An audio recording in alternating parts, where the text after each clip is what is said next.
companheiros, amigos, irmãos, que vivem alegres pensando no Ele. A nossa alegria é de nós cristãos, não pede a Jesus, não pede a ninguém.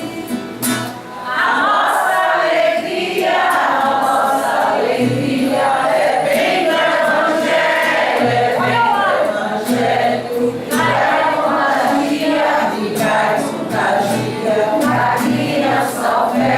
Da criança ao velho, mesmo entre perigos, daremos as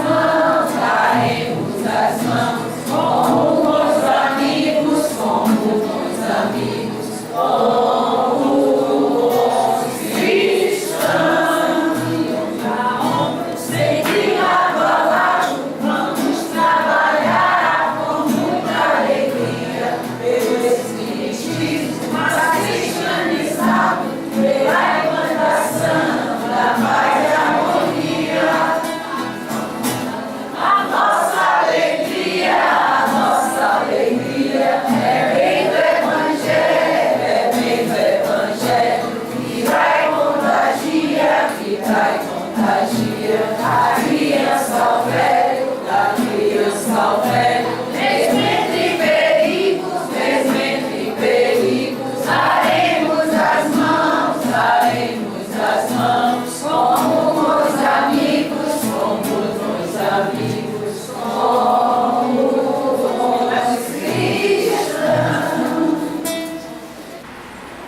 Queridos amigos, queridas amigas, que Deus seja conosco e nos envolva na sua paz, na sua proteção.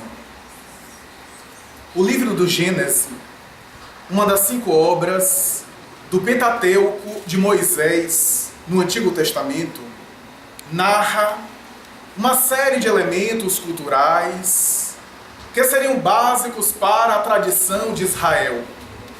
Essas 5 obras, Gênesis, Levítico, Deuteronômio, Números e Êxodo, formariam aquilo que conhecemos como a lei mosaica, que mais tarde serviria não apenas como a lei civil, penal, que regularia as relações sociais e formais da sociedade de Israel e da tradição de todo o povo hebreu no passado, como também eram os mandamentos religiosos e espirituais. Porquanto a lei civil, legal, era também a lei religiosa. Uma coisa se misturava com a outra, uma vez que os doutores da lei, conforme mais tarde seriam registrados nas velhas colocações do Antigo Testamento, tanto quanto mais tarde da Boa Nova, vão ser colocados como não apenas os juízes do Sinédrio, os operadores do direito na época, mas também ao mesmo tempo eram sacerdotes do templo, porque o religioso e o judiciário se misturavam. Os livros, no entanto, do Antigo Testamento assinalam a chamada lei mosaica, que ficaria como sendo a base angular e a pedra sobre a qual se estruturaria todo o pensamento do mosaísmo, do judaísmo de Israel. É através dessas obras básicas e primárias que vamos encontrar mais tarde uma série de outras obras no Antigo Testamento que seriam fundamentadas principalmente nas suas teses iniciais. De todas as obras do Antigo Testamento, podemos dizer que o Pentateuco mosaico era colocado na cultura hebraica como sendo aquela obra ou aquele conjunto de obras que mereciam a veneração, o respeito e a admiração do povo de Israel. Era assim que mais tarde as escolas de rabinos, de doutores da lei, de judeus que examinavam as tradições mosaicas, deveriam de alguma forma discutir o que é que estava escrito na lei mosaica, cada uma delas tentando interpretar, já que já havia escola mais tarde, ou pelo menos seriam mais tarde estabelecidas escolas, para interpretar aquilo que Moisés queria dizer nos seus escritos sagrados. Porque se de um lado havia a escrita e a tradição escrita, havia também a tradição oral. E assim, as escolas se dividiam para tentar examinar aquilo que Moisés deixou e tentar entender o que é que ele realmente queria dizer de um lado. Mais tarde, também encontraremos escolas famosas nos grandes templos dos sinédrios que tentavam interpretar os salmos, os famosos salmos, que eram cânticos que possuíam elementos básicos da cultura e da crença de Israel. Uma vez que em toda a doutrina religiosa, em toda a proposta filosófica e religiosa, as preces ou as orações não são apenas palavras muito bem colocadas e emolduradas para, de alguma forma, simbolizar o relacionamento da criatura com o Criador, mas também nas preces, segundo, aliás, os maiores estudiosos da teologia, das tradições, dos textos sagrados atualmente, nas preces encontramos as crenças daquela religião. Porque a criatura ora aquilo que acredita. Ela verbaliza em prece aquilo que ela, no fundo, cultiva na sua intimidade. E é assim que vamos encontrar nos Salmos uma série de tentativas para interpretar, já que os Salmos, à semelhança de muitos textos do Antigo Testamento, são colocados de uma forma simbólica, metafórica, não sendo literal, não podendo ser lido como se lê um texto científico, uma literatura ou uma monografia de academia, mas eram alguns dos quais cânticos, poesia, e não se pode ler poesia da mesma forma que ler um texto de ciência, um texto de filosofia científica. É natural que vamos encontrar nos Salmos uma série de tentativas de interpretar aquelas tradições do povo hebreu, mas é no texto Gênesis que vamos encontrar também de maneira simbólica, entre as suas várias colocações, uma delas que nos chama a atenção e que ressalta aos nossos olhos. Porque no capítulo 4 dessa obra, firmada por Moisés, há toda a saga que é narrada dos primeiros filhos do casal Adão e Eva, colocados simbolicamente na Bíblia. E a tradição estabelece que Caim e Abel estabelecem-se através de um conflito muito grande. E a personalidade mitológica, porque não era um ser real, era um símbolo narrado pela tradição bíblica, a personalidade de Caim, depois de assassinar o seu irmão, a partir do capítulo 4 de Gênesis, vai ser colocada na colocação bíblica para receber a punição de Deus, depois da célebre interrogação de Elohim, ou de Yahvé, de Jeová, que aparece ao assassino fraticida do seu irmão, na célebre pergunta que pode ser traduzida em uma pergunta mitológica que a consciência faz da criatura consigo mesmo: Caim, aonde está o teu irmão? É uma colocação que revela a consciência acusando a própria criatura. A consciência de culpa, talvez, simbolizado na tradição bíblica como Deus que aparece irado à criatura, simbolicamente bem se vê, para perguntar: cadê o teu irmão? Onde está o teu irmão? E depois de ser revelado publicamente o seu crime, Deus, na colocação do Gênesis, estabelece um mecanismo de punição, de reparação, de ressarcimento àquele homem, aquele jovem, que não era em verdade, do ponto de vista psicológico e do ponto de vista mais profundo, uma criatura. Na verdade é um símbolo de Caim e Abel, uma criatura na verdade simbolizada em dois lados. A tradição mais tarde estabeleceria no yin e no yang, no bem e no mal, no escuro e no iluminado, no sombrio e na luz, na treva e na claridade, que a psicologia e a psiquiatria no século XX, 19 e 20 vão interpretar como sendo símbolos de uma mesma criatura. não são duas criaturas, mas uma mesma que carrega esses dois lados, o lado Caim e o lado Abel. Mas, abstraindo-se temporariamente dessa realidade, Caim é punido por Deus. E depois que Deus estabelece a punição de ser expulso daquela terra, simbolizada no paraíso, para outra região, para naturalmente ressarcir os seus erros e ter que se esforçar, ter que naturalmente vagar para aqui e para lá, com a marca que Deus coloca na sua testa, uma marca simbólica da culpa na consciência, que é estabelecido na sua testa, e naturalmente vaguear para lá e para cá, sendo colocado como excluído, como um pária, como uma pessoa desprestigiada. Caim deveria vagabundear, segundo a colocação da Bíblia, daqui para colar, celeremente, para naturalmente resgatar, para naturalmente ser punido do seu crime de ter assassinado o seu irmão. E em determinado momento, no versículo 15 do capítulo 4 de Gênesis de Moisés, Deus, na colocação bíblica, estabelece a seguinte colocação: o Senhor, porém, lhe disse: qualquer um que matar a Caim 7 vezes será castigado.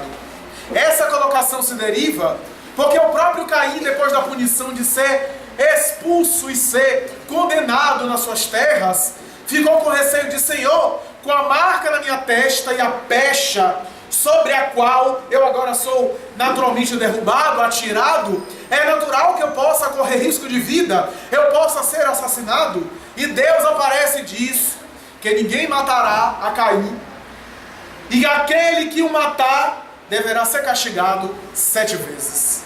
É a colocação do número 7, que na tradição de Israel era considerado um número supersticioso, um número sagrado, um número cabalístico, segundo alguns esotéricos, como derivante da tradição de que o 4 e o 3, o par ou ímpar, misturados, 4 e 3, formariam 7, que seria a síntese do equilíbrio e das manifestações dos mistérios sagrados, segundo ainda a superstição e a tradição dos povos de Israel.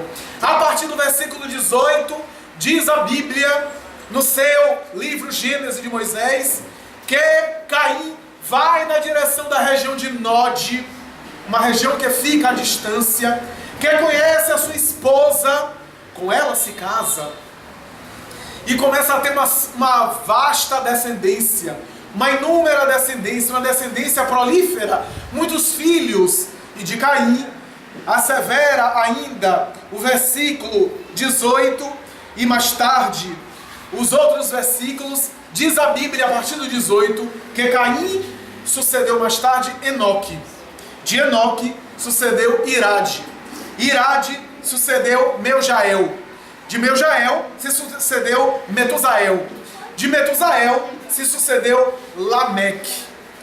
E em Lameque, diz a Bíblia que, no versículo 23, Lameque assassina 2 pessoas. E ele próprio mais tarde aborda a questão com as suas 2 esposas. Na época havia poligamia.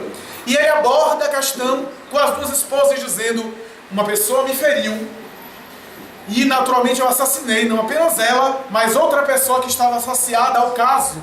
E após assassinar essas 2 pessoas, justamente porque elas me prejudicaram, uma que me feriu e a outra que pisou em mim, naturalmente que eu queria declarar publicamente, porque nós temos a descendência de Caim, que segundo a tradição foi punido e que deveria ser castigado 7 vezes, segundo ainda a tradição. E diz a Bíblia que o Senhor Deus, aparece e estabelece a seguinte colocação: se Caim foi naturalmente punido e castigado 7 vezes, não será o mesmo com Lameque, porque 7 vezes Caim seria castigado, mas Lameque 70 vezes 7 vezes. A tradição guardou na cultura israelita, na cultura judaica antiga, a ideia da punição, de que uma vida legalmente, porque Moisés era o legislador do povo hebreu, estabelecia as leis para, de alguma forma, regular a sociedade, a punição do não matarás, que mais tarde ele receberia inspiração espiritual nos 10 mandamentos, ali estava colocada de uma maneira que alguns entendem, alguns estudiosos entendem, que o matar uma pessoa, o seu irmão, por um conflito muito grande, por um despeito de ciúme, era, portanto, passível de punição 7 vezes. Mas aquele que matou 2 pessoas, não apenas uma, por situações talvez banais do dia a dia, porque se sentiu prejudicado e porque poderia naturalmente adotar a atitude de perdão, não apenas 7 vezes, mas 70 vezes 7 vezes. A tradição de Israel estabelecia mais tarde, graças a esses cânones, não apenas a punição de morte para a pessoa que assassinou, porque a pena de morte era legalmente aceita, mesmo que sob a autorização romana, porque Roma mais tarde dominaria Israel, mas uma série de leis que estabelecia inclusive a pena de morte para uma série de condutas para a pessoa que exorbitava. Jesus vai naturalmente estabelecer uma nova ética a partir da sua época, porque foi Jesus, no seu tempo, quando ele vem à Terra para estabelecer os seus ensinamentos, que ele vai abordar as questões da lei antiga, e naturalmente com muito cuidado e muita sabedoria, porque se a lei religiosa era a lei civil, os fariseus principalmente, e o Evangelho está cheio de exemplos em que os fariseus tentam pegar Jesus em uma armadilha. Daí porque em vários momentos nós vimos os fariseus se aproximando deles. Os fariseus eram os doutores da lei, eram aqueles que manuseavam a lei do Sinédrio, e eram naturalmente aqueles que poderiam ter autoridade para prender alguém, encarcerá-lo e naturalmente estabelecer um processo judicial. A partir do momento em que Jesus começa a chamar a atenção, eles fazem uma espécie de sindicato, e aonde Jesus ia, mesmo em regiões que estavam além de Jerusalém, a capital, a cidade sagrada, os fariseus estavam sempre ao encalço de Jesus, segundo a tradição da Bíblia do Novo Testamento. Vai ser Jesus quem vai abordar a questão da lei de uma forma muito peculiar.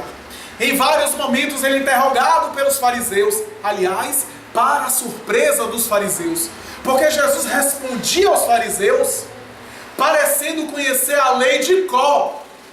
E a lei, na época, não era acessível a todas as pessoas. Não era, a tradição sagrada era reservada a algumas pessoas. Primeiro, porque conhecer a lei estava nos templos sagrados, que os fariseus é que manuseavam.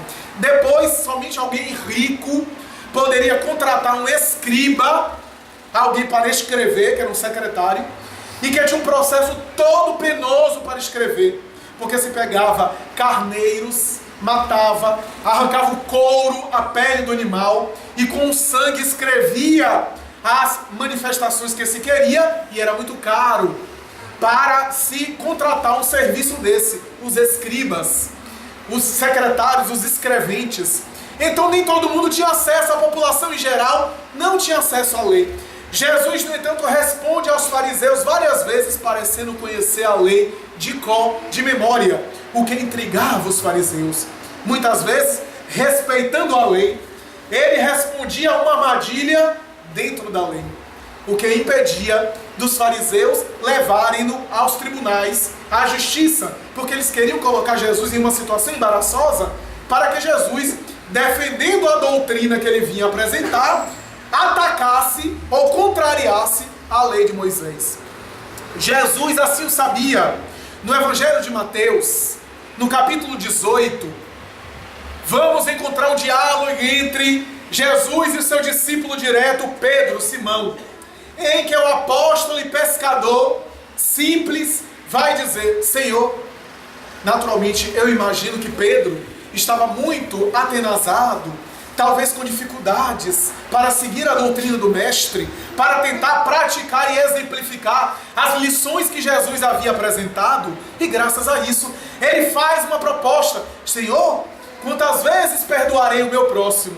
Será até 7 vezes? A tradição de cair no antigo livro de Gênesis, que Moisés havia dito, estabelecido 7 vezes. E Jesus então volta e dentro da tradição do Gênesis responde: não te digo até 7 vezes, mas 70 vezes 7 vezes. Se referindo ao caso possivelmente de Lameque, estabelecendo o contrário à oposição. Ao invés do castigo 7 vezes para Caim e 70 vezes 7 vezes para Lameque, o perdão 70 vezes 7 vezes, que significaria, nas expressões idiomáticas da época, ou seja, na gíria, na tradição do linguajar, perdoar sempre e sem cessar. Perdoar sempre e indistintamente. E a partir daí, Jesus diz: não te digo até 7 vezes, mas 70 vezes 7 vezes. E continua a partir do versículo 15 do capítulo 22 de Mateus, quando diz: o reino dos céus, ele ainda estava explicando a Pedro e aos apóstolos, o reino dos céus é semelhante ao rei que quis pedir contas aos seus funcionários, aos seus servidores, e chamou todos, e um deles, ele lhe devia 10.000 talentos ao seu senhor. O homem se atirou aos seus pés e começou a chorar, dizendo: Senhor, eu tenho mulher, tenho filhos, e não posso ainda pagar-lhe as dívidas. Por isso, peço-lhe um pouco mais de complacência. Quero pagar, mas me dá um pouco mais de tempo, para que eu possa ter tempo de ressarcir esse débito. E o Senhor das terras, Jesus conta a parábola de uma maneira especial. O Senhor das terras, tomado de compaixão para com aquele homem, perdoou-lhe todas as dívidas. E assim ele pode prosseguir na sua jornada. Mas ao sair daquele momento, ele naturalmente, depois de ter 10.000 talentos perdoados, a moeda da época, naturalmente se acercou de um credor seu e pegou-lhe pela goela, balançou-lhe, e o homem chorou, se prostrou nos seus pés e lhe pediu misericórdia, porque era pai de família. Ele só lhe devia 100 denários, que era uma moeda menos valiosa do que os talentos que ele devia. 100 denários, e naturalmente que queria ressarcir, mas dá-lhe um pouco de tempo. E ele foi tomado de fúria, levou o homem até a justiça, que através da lei, estava dentro da lei, o homem foi aprisionado e teve todos os seus bens confiscados, a sua própria propriedade, a sua casa confiscada. Jesus então olha para os apóstolos e diz, continuando a parábola: o Senhor inicial, sabendo e tomando conhecimento disso, chamou o servidor e disse: servo mau e ingrato, perdoei-lhe todas as dívidas, inclusive mais pesadas. Não deveria ter a mesma misericórdia com seu irmão que eu tive para contigo? Agora enclausurai-o, e haverá choro e ranger de dentes. Porque assim, conclui Jesus, que meu Pai vos tratará, se não perdoardes as faltas do vosso irmão de todo o vosso coração, falta por falta. Porque com a mesma medida que julgares o teu irmão, meu Pai julgará a ti. E somente assim, se não perdoardes de todo o coração, não podereis ganhar o reino dos céus. É uma parábola. O reino dos céus, o estado de plenitude, de bem-aventurança, é semelhança ao rei, a Deus, que estabelece as suas leis. Não que Deus castiga pessoalmente, mas estabelece as suas leis. E as leis divinas estabelecem que, com o mesmo rigor que nós temos conosco e com o nosso próximo, a vida automaticamente devolverá a nós. Não é Deus que voluntariamente estava naturalmente castigando. São os mecanismos da lei que repara os males que praticamos. Nós transgredimos e passamos a sofrer a consequência. Mas a mentalidade da época não tinha condição de entender, de compreender em profundidade. Então Jesus se limitou a dizer: é assim que meu Pai vos tratará. Jesus eleva o perdão ao nível antes não sonhado, coroando a sua doutrina de uma maneira excepcional. E no capítulo 22 ainda de Mateus, os fariseus então percebendo, e o Evangelho tem uma frase muito especial que diz assim: os fariseus, percebendo que ele havia calado a boca dos saduceus. Os saduceus eram hierarquicamente abaixo dos fariseus. Os fariseus eram o máximo do topo da pirâmide das igrejas, das sinagogas. Os saduceus eram como se fossem sacerdotes de segunda linha. Os fariseus eram os teólogos, eram os exegetas.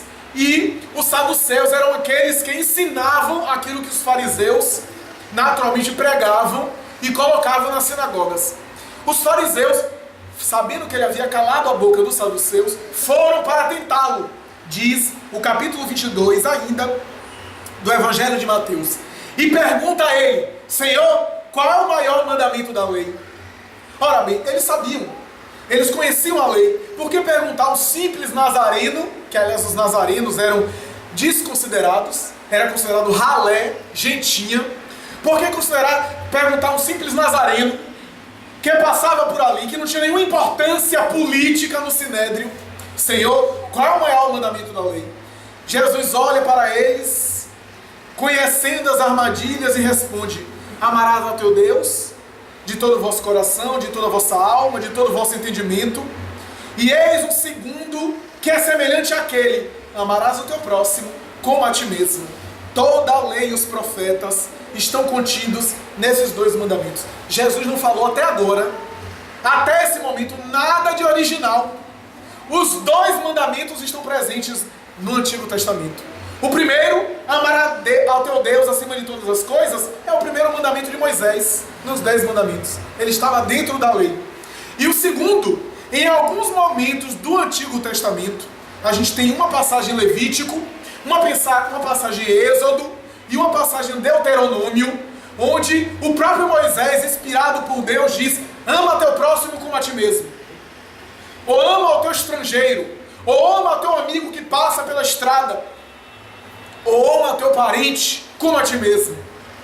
Essa tradição está presente, está muito presente. Então essas duas colocações, Jesus, a sabedoria de Jesus foi dizer: olha, toda a lei está ali, nesses dois, que você encontra, mas encontra depois de muito folhear. Eu quero resumir aqui, eu quero dizer para vocês que não precisa folhear muito não.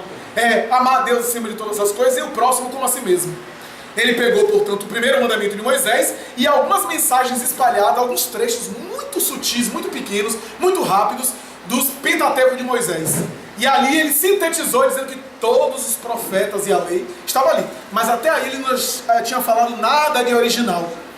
Os fariseus não tinham como fazer nada contra ele, não tinham como incriminá-lo, não tinham como levá-lo à justiça. E aí ele olha e vai então começar a apresentar a sua mentalidade, que deveria ser uma revolução na própria lei, sem contrariar a lei, o que é sábio em Jesus. Ele olha, porque quando a gente lê o texto evangélico, a gente pensa que é só uma conversa banal, e às vezes a gente não sabe o que está por detrás de todo esse diálogo, os interesses políticos, sociais, religiosos. Então Jesus olha e diz: ouvistes o que foi dito. Parênteses. Nós falamos aqui que tem a tradição escrita e a tradição oral. Em muitos momentos do Evangelho a gente vai ver, o que é que está escrito na lei, o que é que lê na lei. É porque é a tradição escrita. Mas quando a gente ouve lê Jesus falar: ouvistes o que foi dito, ele está falando da tradição oral. Por quê? A tradição oral interpretava de boca a ouvido, as questões associadas à lei mosaica, cada um com seu enfoque.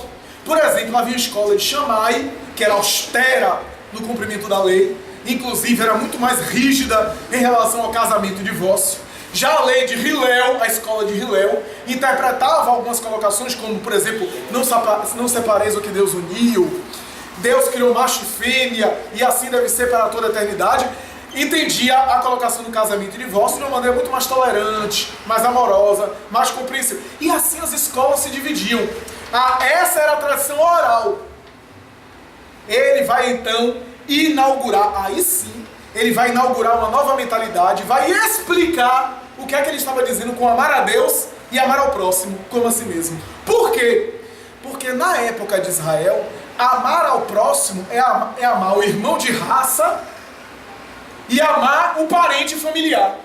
Amar ao próximo como a si mesmo, que está no Levítico, no Deuteronômio, no Êxodo, é amar o meu familiar ou amar o meu irmão de crença. Daí está lá no próprio Êxodo, ou melhor, em Deuteronômio, o conjunto de leis de Moisés, dizer: ide matai todos aqueles que não são filhos dessa raça, porque não são filhos de Deus. Então, amar ao próximo era amar o irmão de raça, amar o parente, amar o familiar. Então Jesus diz amar a Deus acima de todas as coisas e ao próximo como a si mesmo. Mas o amar ao próximo como a si mesmo que Jesus queria oferecer tinha uma dimensão muito mais ampla. Mas ele queria se fundamentar na lei. Ele volta e diz: ouvistes o que foi dito. E aí explica o que é que ele queria dizer com amar ao próximo. Ele vai dizer: ouvistes o que foi dito. Amareis o vosso próximo e aborrecereis os vossos inimigos. Eu, porém, vos digo: amai os vossos inimigos, fazei o bem àqueles que vos perseguem e vos caluniam, a fim de receber a recompensa do meu Pai que está nos céus. Porque se amardes apenas aqueles que vos amam, qual a vossa recompensa? As pessoas de má vida fazem a mesma coisa. E se emprestais apenas àqueles de quem esperais receber emprestado em troca, qual a vossa recompensa? Os publicanos fazem a mesma coisa. Aqui para nós, os judeus odiavam os publicanos, que eram os cobradores de impostos, eram os agentes fiscais da época. Então, os publicanos não fazem a mesma coisa? Quanto a vós, se quiserdes ter uma recompensa maior, amai os vossos inimigos, fazei o bem àqueles que vos perseguem, orai por aqueles que vos caluniam, para receber a recompensa do meu Pai, que faz chover sobre os bons e os maus, que faz nascer o sol sobre as pessoas de bem e sobre os ingratos. Sede perfeitos, como perfeito é o vosso Pai Celestial. Ali ele coroaria a sua doutrina, estabeleceria a sua ética, que era muito maior do que a ética do amor que era pregado naquele momento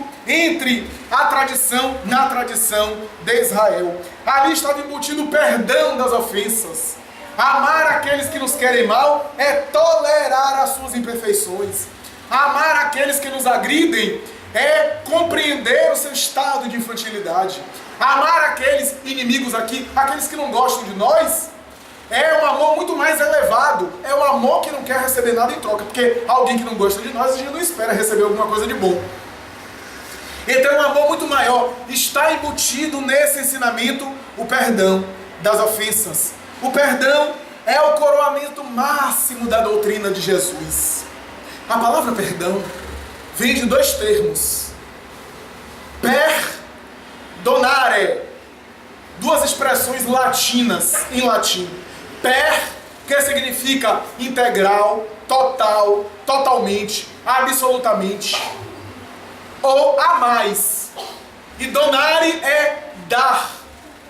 Portanto, perdonare é dar totalmente, oferecer, ceder totalmente, ou dar a mais, dar algo a mais de si mesmo.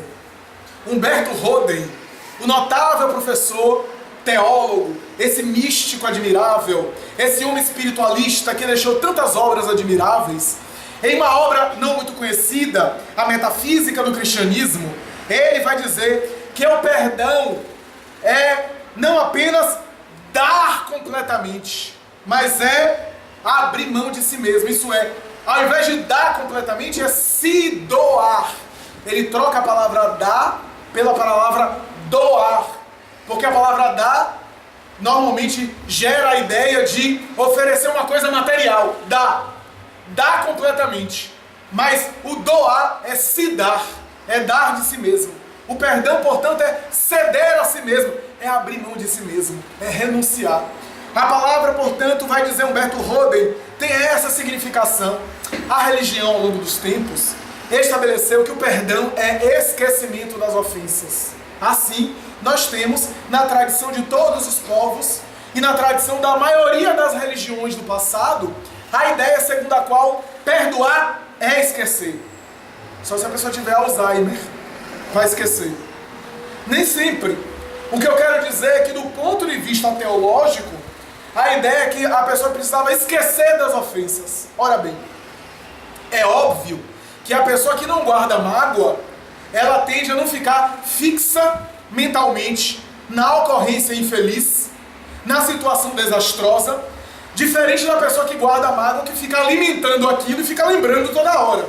É normal que a pessoa que consegue perdoar retira da mente não fica vitalizando aquilo e tende a esquecer como consequência.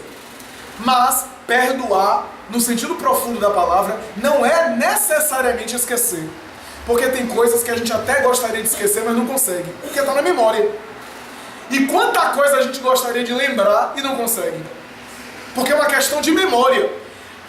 Esquecer ou não é uma questão de memória, e perdoar é uma questão de sentimento. Uma pessoa, por exemplo, que sofreu uma violência na infância, uma agressão muito grave, que viu os pais, por exemplo, assassinados, e que aquilo marcou a alma, como é que a pessoa vai esquecer? Não esquece, mas o que não significa que não consiga perdoar. Do ponto de vista da psicologia moderna, e o espiritismo confirma, porque antes da psicologia moderna, das propostas psicológicas atuais, o espiritismo já falava a mesma coisa, que perdoar não é necessariamente esquecer. Perdoar é não devolver o mal com o mal. Se eu recebo uma ofensa e consigo absorvê-la e devolver com o bem, eu estou conseguindo perdoar. Mesmo que emocionalmente eu não esteja totalmente bem. Mas se eu consigo devolver o mal com o bem, se eu consigo agir de maneira diferente, se eu não tenho desejo de vingança, às vezes disfarçado em desejo de justiça, às vezes a gente acha que a gente traveste o desejo de vingança e diz que é desejo de justiça, e às vezes é um desejo de se vingar. Mesmo que eu tenha esse desejo, mas eu consiga não devolver mal por mal, que eu não execute a minha vingança, se eu não vitalizo, eu estou conseguindo perdoar. O que em outras palavras podemos dizer que perdoar é aceitar o outro como ele é. Porque se eu não devolvo um mal que ele me ofende com o mesmo mal, ou da mesma forma, eu não quero mudá-lo. Eu aceito como ele é. E se eu aceito como ele é, eu sei que ele é assim. O que não quer dizer que eu vou me permitir ficar ferindo-se ou me dar a cara a tapa. Quando Jesus estabeleceu, se alguém bate numa face, apresentar e a outra, não é porque Jesus queria que a gente gostasse de apanhar. A gente ser ingênuo, a gente sabe que alguém está nos fazendo mal, que a pessoa nos passa a perna, nos prejudica, a gente vai permitir que a pessoa continue nos prejudicando? Não. É uma atitude de falta de inteligência.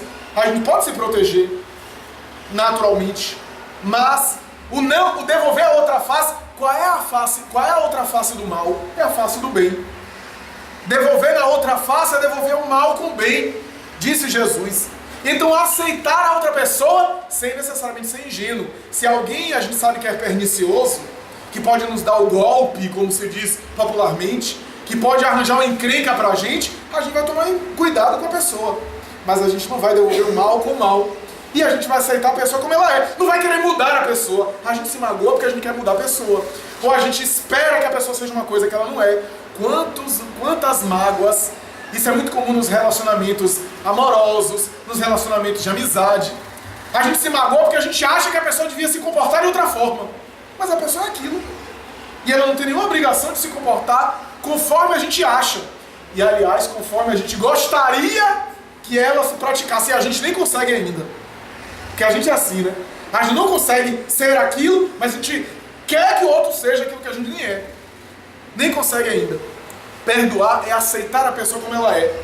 Chico Xavier costumava dizer: eu permito que cada um seja como quiser, mas exijo de mim ser cada vez melhor. Esse é o perdão. É o perdão que liberta das criaturas.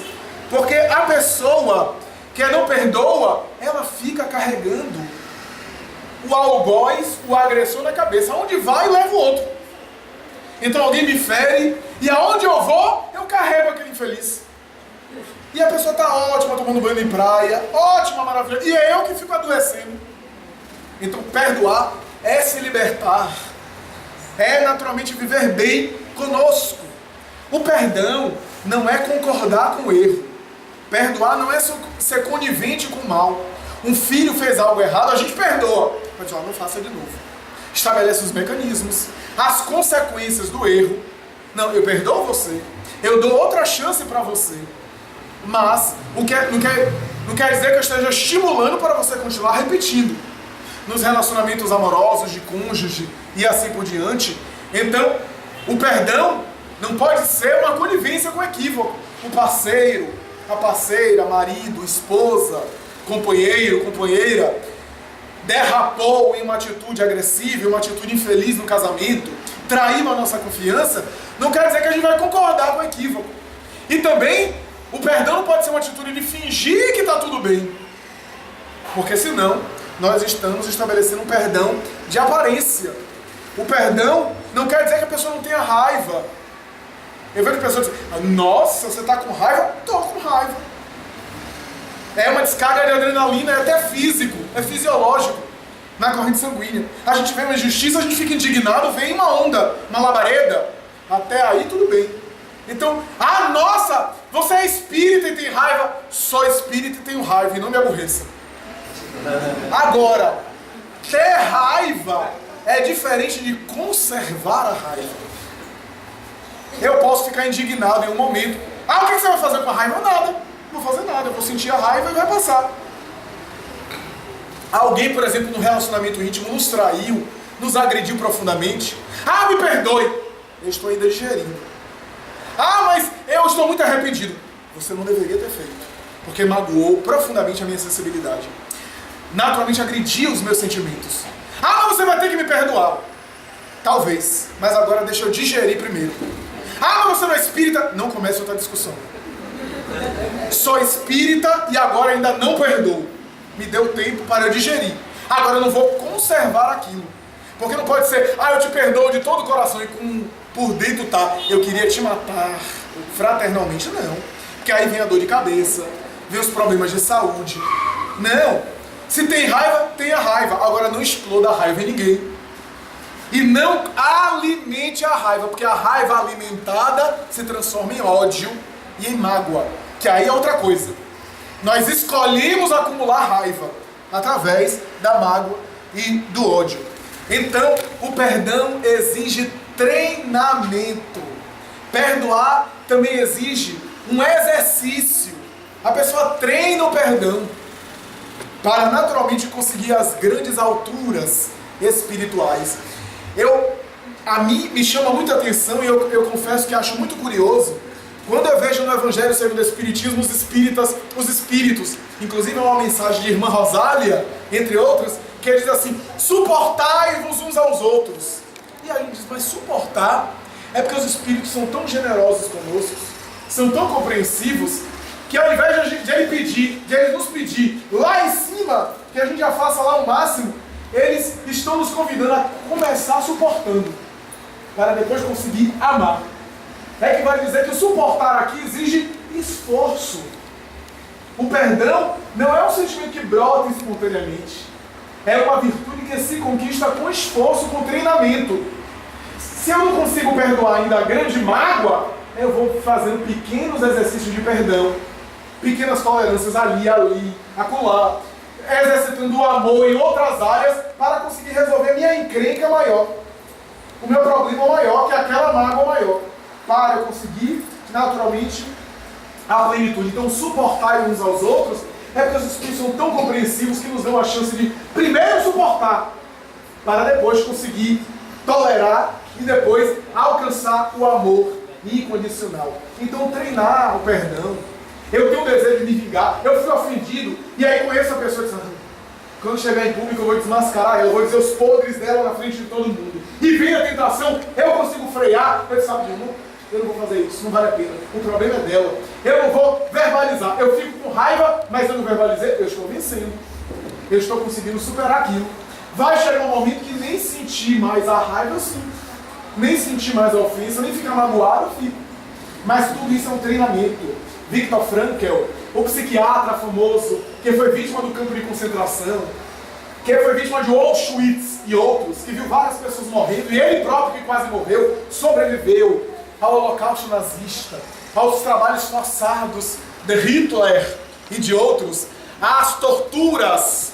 Ele, que quase um dia ia para a câmara de gás, vai dizer mais tarde, eu percebi que se eu permanecesse magoado mentalmente com aquilo tudo, depois de voltar para casa, de ver minha família destruída, se eu ficasse cultivando aquela mágoa, eu também morreria.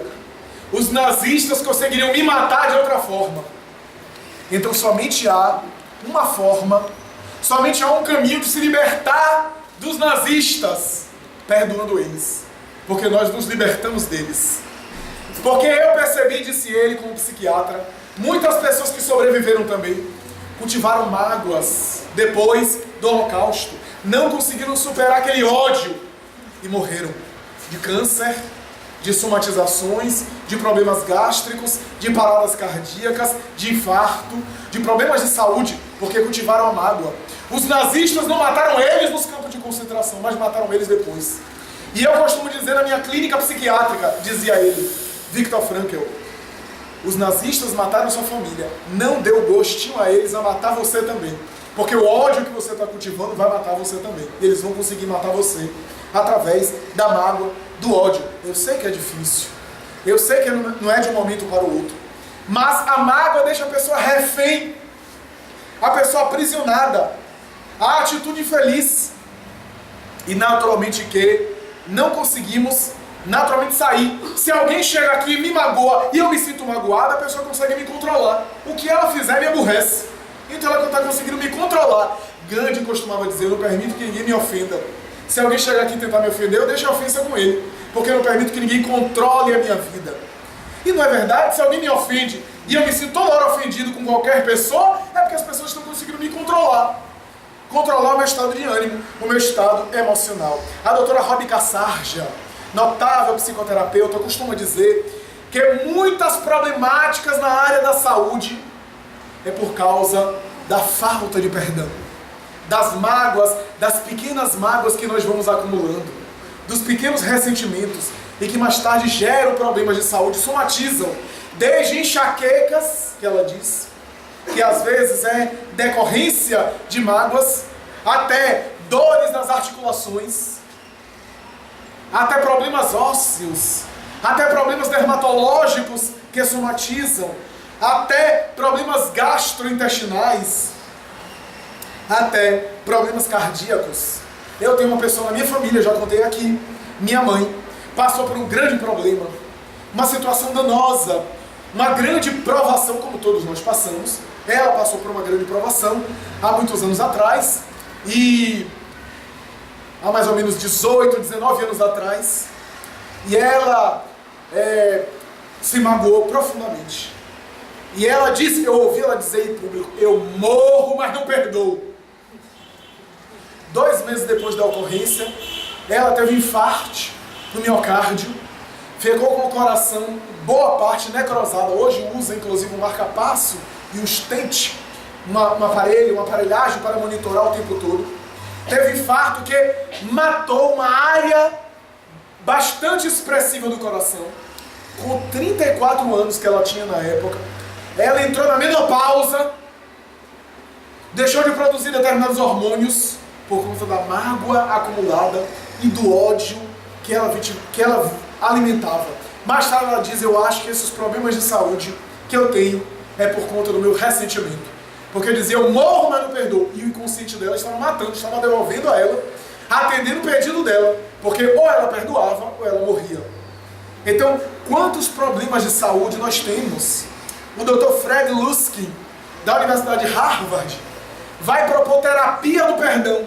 Vai reunir grupos de pessoas que sofreram situações muito agressivas. Pessoas que tiveram filhos assassinados, filhos sequestrados, casos graves, e que ele conversava com essas pessoas. Eram grupos terapêuticos sobre perdão.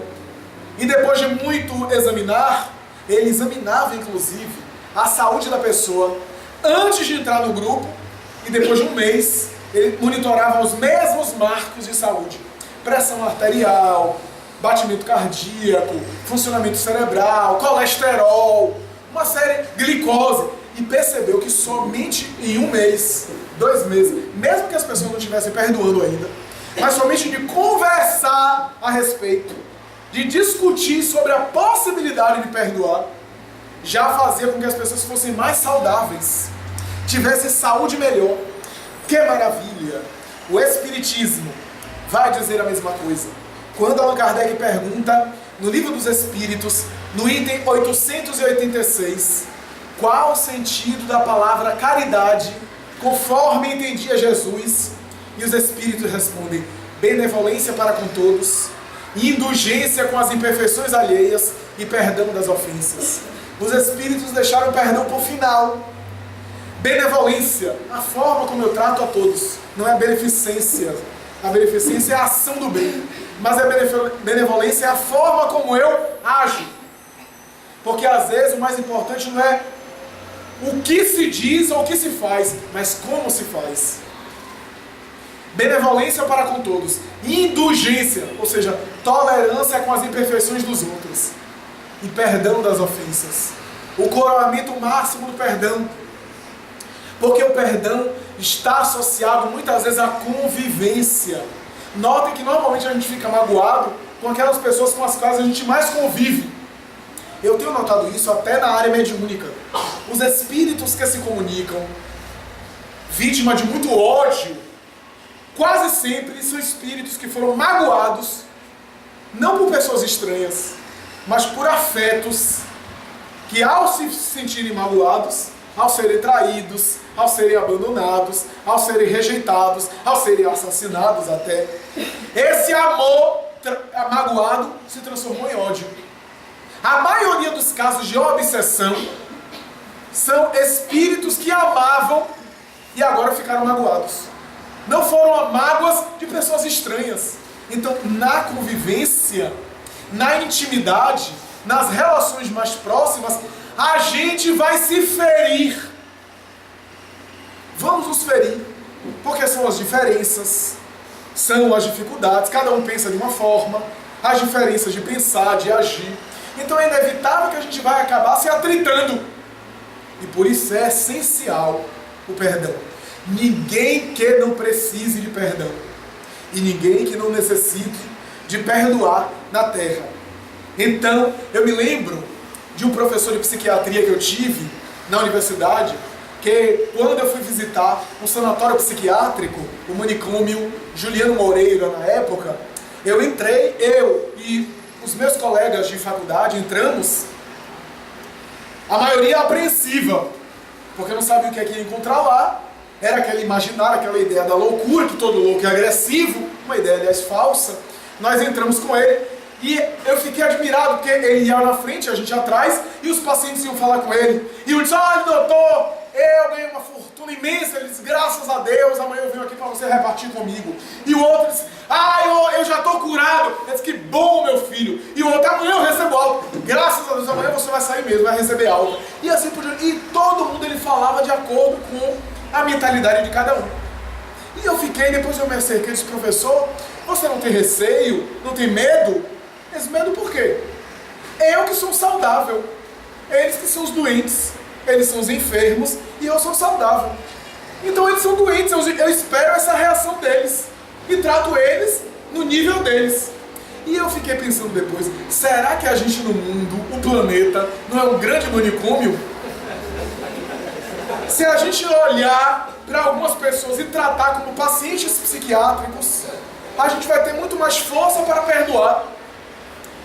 Porque a gente acha, se um cão chegar aqui e latir, a gente vai ficar magoado. Pelo menos as pessoas com saúde mental vai ficar magoado com o cão e vai querer devolver latindo para ele também. A criança chegar aqui para nós, a criança chega e diz: você é feio. E a gente até acha engraçado, é criança, que é o nível dela. Então, mas se um adulto fala qualquer coisa, a gente atribui uma importância muito grande. Porque a mágoa tem a ver também com a importância que a gente atribui a determinada ofensa. O valor que a gente dá. E naturalmente aquilo cresce de intensidade. Cresce de uma maneira extraordinária. A reconciliação, portanto. Reconciliar-se primeiro consigo mesmo. Porque às vezes a gente não consegue se perdoar. A gente não consegue se amar. E amar a si mesmo é muito difícil. Se nós não conseguirmos nos amar, ficar bem com a gente mesmo, como é que a gente vai ficar bem com o nosso próximo? Primeiro conseguir ficar bem consigo, para estar bem com o próximo. Então, meus amigos, a doutrina espírita nos explica, através do perdão, a terapêutica para libertar as nossas almas. Eu me lembro de Maria Modesto Cravo, a notável médium mineira, que foi tão assessorada no seu começo da mediunidade, uma mediunidade tão especial. Ela tocava, inclusive, em objetos metálicos e tomava choque. Kardec vai dizer isso em O Livro dos Médiuns, pessoas elétricas, que tem uma sensibilidade fora do convencional. E ela tinha uma sensibilidade que mais tarde foi educada e orientada pelo notável educador Eurípides Bassanufo. Vai se tornar um notável médium. Deixou de frequentar a igreja convencional que ela frequentava na época para sentar nos bancos de um centro espírita no começo do século XX. Vai se tornar uma notável mulher, uma notável médium. Um dia, a comunidade de Minas Gerais, principalmente de Sacramento, que não tolerava ela por ser espírita e por ser uma pessoa dedicadíssima, um dia ela chegando em casa, uma vizinha sua que tinha um distúrbio de comportamento, era uma pessoa muito temperamental, encaminhou um presente para ela, era aniversário dela. E o presente chegou na casa dela através de um mendigo na rua, foi um mendigo que foi pago, e a vizinha fez isso de propósito, pagou um mendigo na rua para levar. Quando chegou, era um embrulho que ela retirou, era um vaso que coloca flores, mas não havia flores, havia dejetos. Havia, portanto, dejetos humanos. Ela então teve um choque inicial, mas não reagiu.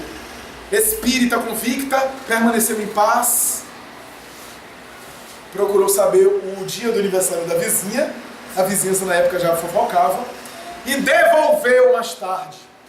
Devolveu o jarro com flores dentro. Quando a vizinha abriu, estava lá o mesmo jarro com flores e o bilhete. Eu estou parabenizando a senhora pelo vosso aniversário. Devolvo o presente que com muito carinho a senhora me deu. Porque o mais importante foi o conteúdo que a senhora me deu. Porque graças àquele conteúdo eu coloquei no meu quintal e naturalmente serviu de fertilizante, de adubo para o jardim. E esse jardim gerou as flores. Essas flores que eu apresentei à senhora foi fruto do adubo que a senhora me deu. Deus a abençoe. Mais tarde essa senhora que era psicopata e tinha um distúrbio de comportamento muito grande, obsidiada inclusive, foi buscar ajuda. E foi se desabafar com a própria Maria Modesto Cravo, que ajudou através dos passes e de um transe mediúnico para libertar aquela senhora de uma grave obsessão. Quem é que estava melhor? A vizinha ou a médium dedicada? Quem não se recorda de José Pititinga, pioneiro do espiritismo aqui em Salvador? Esse notável homem que nasceu em Nazaré e mais tarde se transferiu para Juazeiro e por volta de 1914 e 1915 se transferiu mais tarde para Salvador. Fundou o Centro Espírita em Juazeiro e mais tarde em Salvador, com um grupo de amigos, fundou a União Espírita Baiana, hoje Federação Espírita do Estado da Bahia. Esse homem, José Florentino de Sena, que não foi muito feliz no casamento, vivenciava provações no próprio matrimônio, mas se tornou espírita militante, dedicadíssimo. E um dia um sacerdote da cidade disse, na época que ele estava em Juazeiro, esse homem, esse pregador aí, é uma pititinga. É uma pititinga no oceano da nossa religião. Não faz mal a ninguém. E ele achou um nome tão engraçado que foi no cartório e trocou de nome. Colocou Pititinga no sobrenome dele e incorporou o seu nome. Esse homem que era um grande intelectual, que fez debates famosos com religiosos na época que debatiam, era a época dos debates espíritas, em praça pública e assim por diante. Em Salvador fundou a União Espírita Baiana. Mas quando um dia, na sede da União Espírita Baiana, ele abre o Evangelho, como faziam os cristãos primitivos, ele abre o Evangelho, lê Bem-aventurados misericordiosos, começa a falar sobre o perdão.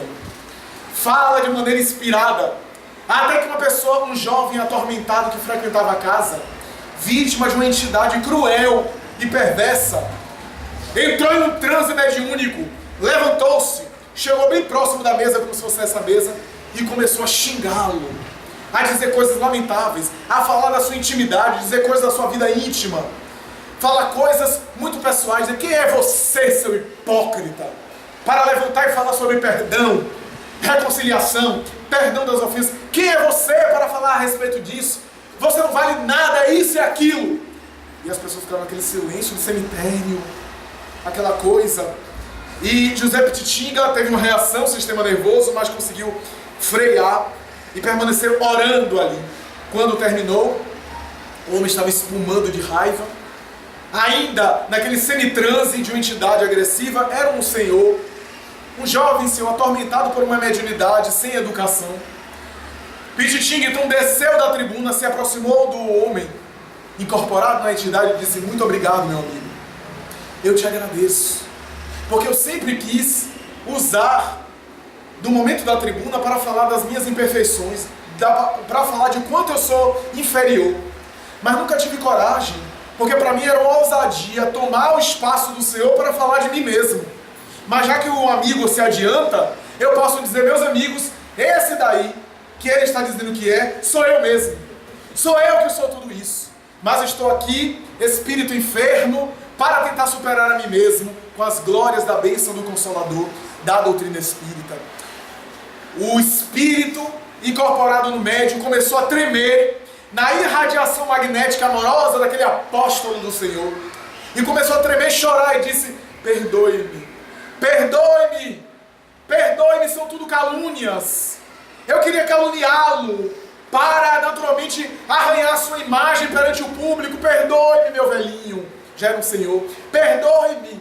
E começou a chorar. O homem teve um impacto, tombou no chão e acordou e perguntou: o que está acontecendo? Pititinga foi, pegou um copo d'água, trouxe para ele, pegou o homem, levantou, botou numa cadeira e começou a confortar. O homem entrou em uma crise de choro, começou a chorar. Era uma mediunidade atormentada. E daquele episódio nunca mais ninguém esqueceu da terapêutica do perdão que o grande Espírito ofereceu. Para encerrar, meus amigos, permitam-me dizer que o perdão em Jesus é o coroamento da sua doutrina. No momento máximo, ali na cruz ele diz: perdoa-os, Pai, eles não sabem o que fazem. E os Espíritos costumam sempre me dizer, sempre me chamar a atenção, de que ele não estava perdoando as pessoas, ele estava pedindo ao Pai que perdoasse, porque para ele já estava perdoado. Ele já não tinha mágoas, ele já havia superado essas questões. Ele estava pedindo ao Pai, isso é, às divinas leis, que o resgate daqueles algozes fosse com misericórdia, com complacência, que as leis não fossem tão severas para com aqueles espíritos. Ele estava orando para eles. E a tradição diz, ainda a tradição oral dos Salmos, cada escola dizia que o Messias deveria ser de uma forma. O Messias, a maioria das tradições dizia que o Messias deveria ser um guerreiro que viria no carro de fogo. Um guerreiro Messias. E assim os Salmos eram, as pessoas diziam: olha, Salmo X quer dizer isso, o Messias é um guerreiro. Só que Isaías, o profeta, entre outros, Isaías era um dos que citava mais os Salmos, dizendo que o Messias não era guerreiro, era alguém que deveria sofrer por todos nós e entregar sua vida em algum local. Isaías chama príncipe da paz. E assim por diante. Jesus cita em vários momentos Isaías, versículos de Isaías. Isaías, para concluir, cita um salmo, que é um salmo do Messias, que ele cita, um dos salmos famosos, que ele sempre citava, porque o salmo em determinado momento fala sobre isso. É o Salmo 22. Quando Jesus diz: perdoa-os, Pai, eles não sabem o que fazem, começa a cantar o Salmo 22, que muita gente acha que foi uma perturbação de Jesus. Eu vou só citar a primeira frase do Salmo 22. Eli, Eli, lama sabachthani, que traduzido ao português significa: Deus meu, por que me abandonaste? E as pessoas dizem: Jesus teve medo, teve receio na hora de morrer, teve uma perturbação. Não teve. Se a gente pegar a Bíblia, abrir no Salmo 22, o Salmo 22 começa assim: Deus meu, por que me desamparaste? Era o salmo que Isaías citava. Jesus, depois de perdoar os pais, eles não sabem o que fazem, começa a cantar o Salmo 22, como se estivesse dizendo: vejam Isaías, o Messias é isso aqui, eu sou o Messias. Ele estava cumprindo as tradições de Israel. E na última ceia, muitos de nós lemos e não entendemos, que quando ele faz a última ceia, até hoje a gente tem os aniversários, que repete a tradição do hebreu. O hebreu fazia uma ceia e partia o pão, e o primeiro pedaço era quase para a pessoa mais querida.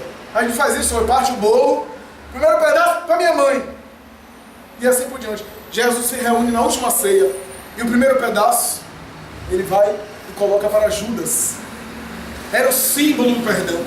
E ainda diz: vai e faz tudo o que queres. Porque assim está escrito nas profecias. Ele já sabia daquilo que girava por telepatia dos pensamentos do apóstolo. E entrega Judas como sendo o símbolo do perdão, o símbolo da misericórdia. Este é um tema fascinante e um tema muito difícil. Porque é fácil muitas vezes declamar e difícil vivenciar o perdão. Mas como nós dissemos, são pequenos exercícios, de pequenos perdões, para um dia conseguirmos os grandes feitos espirituais, os grandes exercícios de renúncia e de auto-iluminação, porque perdão também se conquista e se aprende no exercício. Parabenizamos o Templo Espírita, Templo do Silêncio, que nesses 20 anos tem oferecido essa mensagem de perdão e de luz para nos libertar da ignorância. Conhecendo a casa há alguns anos, percebo o valoroso empenho dos seus servidores, que é fiéis ao pensamento de Jesus.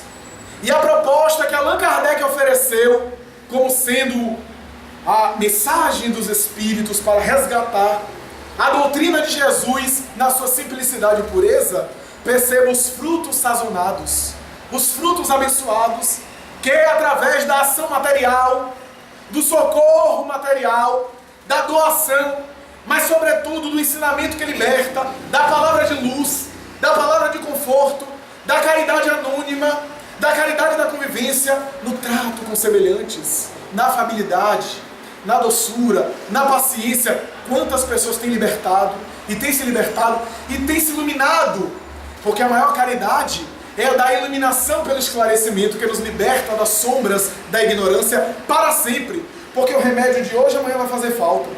A cesta básica hoje que a gente tem, amanhã a gente vai precisar de novo. Mas a palavra de iluminação, nunca mais somos os mesmos. Uma vez esclarecidos, nunca mais voltamos à mesma ignorância.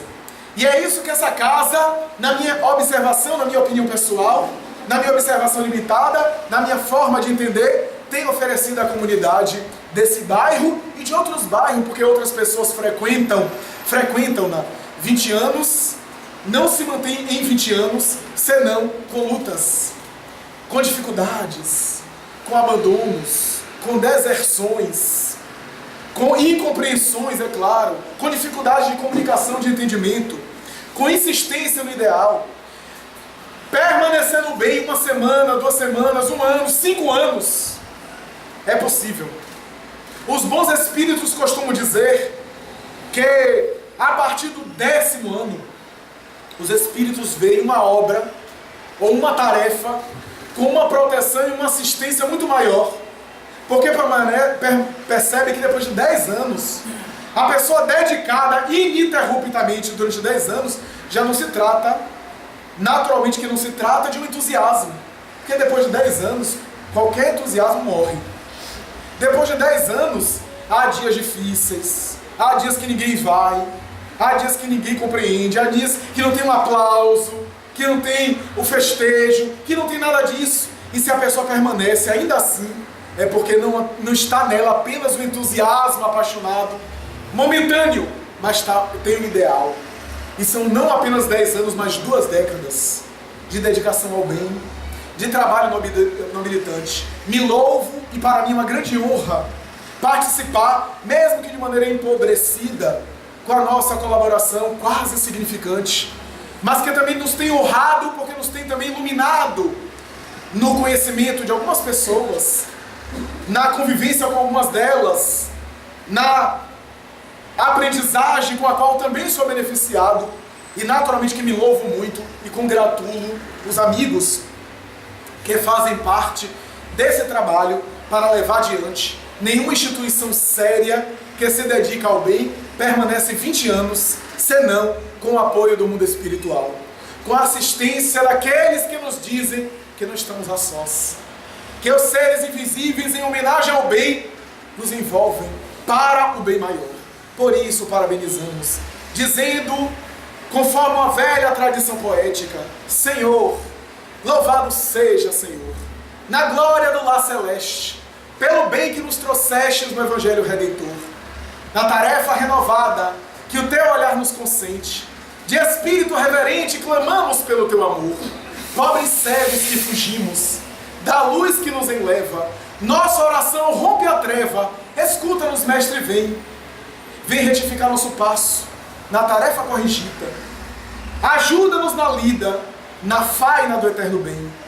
Dá-nos, Jesus, tua bênção, bênção que consola e levanta, para que a tua doutrina santa vibre e pura vibre em nós. Faze, Jesus, de nós todos, na caminhada incessante, a todo momento, a cada instante, possamos ouvir-te a voz. Ampara-nos a esperança, socorre-nos a pobreza, liberta nossa alma presa do erro e da ingratidão. Mestre excelso da verdade, em todo momento, a toda parte, ajuda-nos a guardar-te no templo do coração. Muita paz.